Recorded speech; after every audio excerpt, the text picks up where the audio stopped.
বিপিএলে এসে নতুন ঘটনা দেখল পুরো ক্রিকেট বিশ্ব।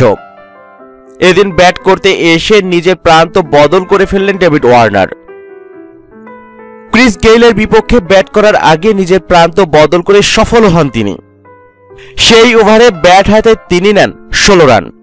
কাহিনীটা ইনিংসের 19তম ওভারে রংপুর বোলার ক্রিস গেইলের বিপক্ষে ডান হাতে ব্যাট করেন ডেভিড ওয়ার্নার। গেইলের সেই ওভারের প্রথম বলে 2 রান নেওয়ার পর দ্বিতীয় এবং তৃতীয় বলটিতে কোনো রান নিতে পারেননি বাঁহাতি ব্যাটসম্যান ডেভিড ওয়ার্নার।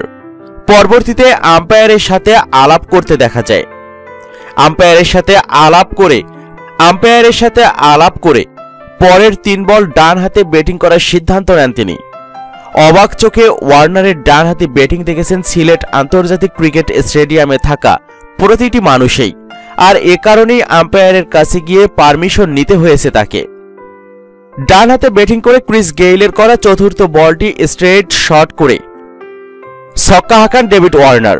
পরের বল ফুলটাস বানিয়ে সুইপ করে ব্যাকওয়ার্ড স্কোয়ার লেগ দিয়ে 4 মারেন তিনি।